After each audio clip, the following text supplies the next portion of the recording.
আসসালামু আলাইকুম বন্ধুরা, আমি আশাস কিচেন থেকে আশা বলছি। তো আশা করি তোমরা ভালো আছো। আলহামদুলিল্লাহ আমিও ভালো আছি। তো তোমাদের মাঝে চলে আসলাম 3 পাউন্ডের একটি কেক ডেকোরেশন নিয়ে। তো এখানে আমি একটি স্লাইস কেক বোর্ডের উপর নিয়ে নিয়েছি, আর কেকের উপরে আমি সুগার সিরাপ দিয়ে দিয়েছি, তোমরা দেখতেই পারছো। সুগার সিরাপের ভাগটা তোমরা অতিরিক্ত বেশি করতে যাবে না, ঠিক পরিমাণে সুগার সিরাপ দিতে হবে। অতিরিক্ত সুগার সিরাপ দিলে পারে কেকটা অনেক সময় বেশি কেমন একটা চুপচুপে ভাব আসে, কেকটা খেতে ভালো লাগে না।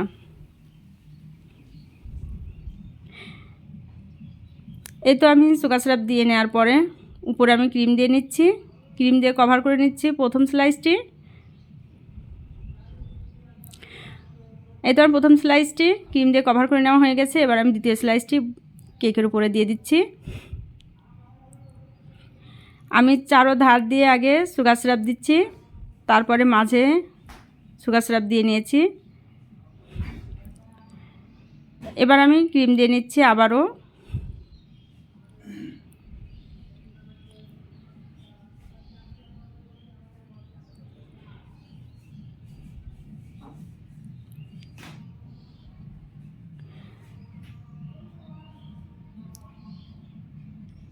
এই তো আমি ক্রিম দিয়ে দ্বিতীয় লেয়ারটা কভার করে নিয়েছি। এবার আমি তৃতীয় লেয়ারটা বসিয়ে দিচ্ছি।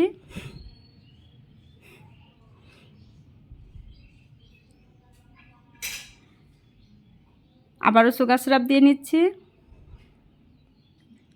তোমরা নিশ্চয়ই খেয়াল করছো আমি চারো ধার দিয়ে প্রত্যেকটা লেয়ারে চারো ধার দিয়ে আগে দিচ্ছি, কারণ ধারটা একটু ড্রাই থাকে, এজন্য ধারটা আগে সুগার সিরাপ দিয়ে কভার করছি, তারপরে মাঝে দিয়েছি। এবার আমি ক্রাম কোট করে নিচ্ছি।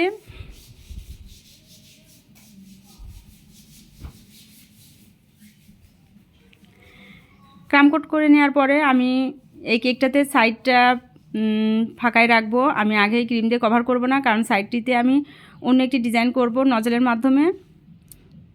এই জন্য আমি সাইডটাতে আবারও কিছু ক্রিম দিয়ে একটু মোটা করে ক্রাম কোট করে রাখছি। উপরে আমি এবার একটি স্কিপারের মাধ্যমে ফিনিশিং দিয়ে নিব। স্কিপার দিয়ে আমি একটি ডিজাইন করে দিলাম উপরে, যাতে কেকটা দেখতে সুন্দর দেখায়।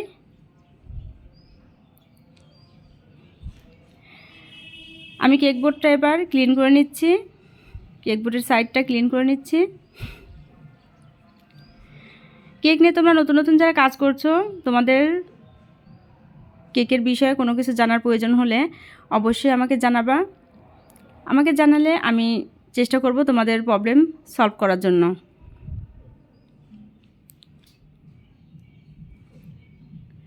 স্কিপার দিয়ে আমি সাইডটা একটু সুন্দরভাবে ফিনিশিং দিয়ে নিচ্ছি।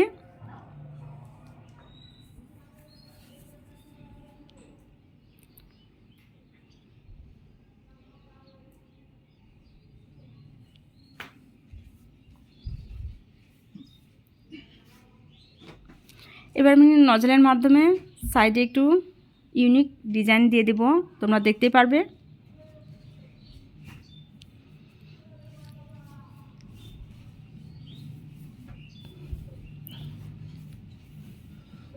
এই তো আমি ডিজাইনটি দিচ্ছি।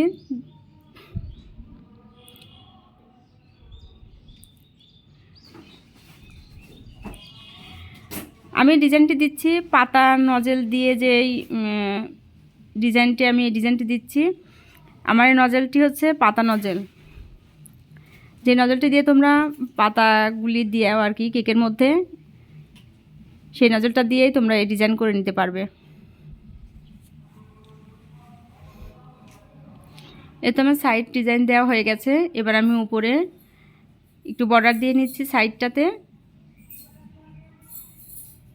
আমি ক্রিমের মধ্যে লাল কালার দিয়ে, লাল কালারের সঙ্গে আমি ইয়েলো কালার ব্যবহার করে আমি টকটকে এ ধরনের লাল কালারটা এনেছি।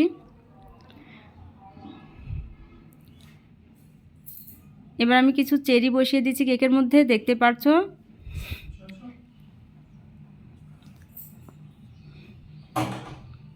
এই তো আমি সাদা চেরি আগে দিয়ে দিচ্ছি।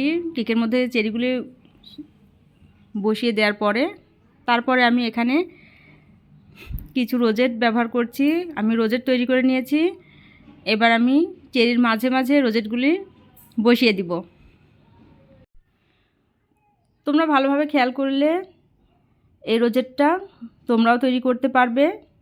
আমি রোজেটটা তৈরির জন্য আগে সুন্দর করে বেস দিয়ে নিয়েছি। রোজেটের বেসটাও আসলে মেনলি পয়েন্ট একটা। তারপরে আমি আস্তে আস্তে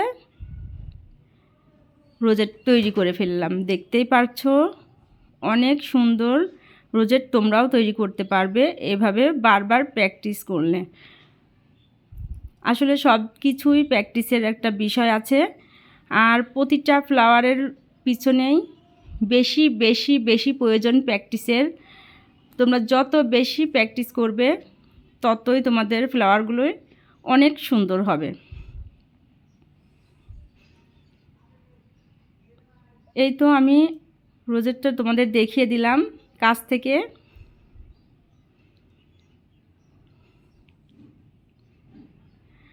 আর কালার কম্বিনেশনটাও কেকের জন্য অনেক অনেক অনেক জরুরি,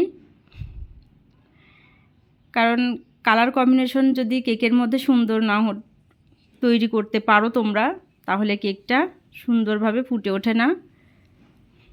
আমি এবার কিছু পাতা দিয়ে নিচ্ছি প্রতিটা ফুলের সাইড দিয়ে। তোমরা দেখতে পাচ্ছ আমি প্রথমে এক পাশ দিয়ে দিয়ে নিয়েছি পাতাগুলি, তারপরে আবার ওই পাশ দিয়ে আবারও একটি করে আমি পাতা দিয়ে নিব।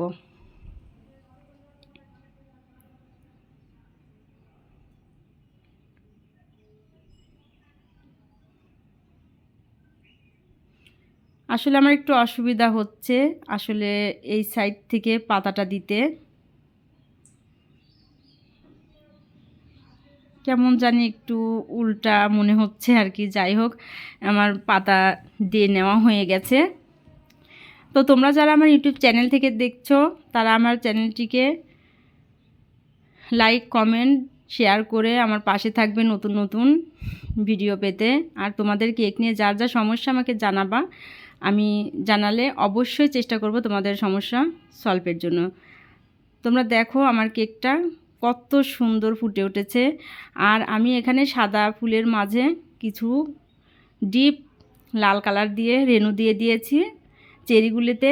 চেরিগুলির মাঝে রেনু না দিলে চেরিগুলি ফুটে ওঠে না। আমার পেজের নাম রাইসা কেক হাউস। আমি কুষ্টিয়া সদর থেকে কাজ করছি।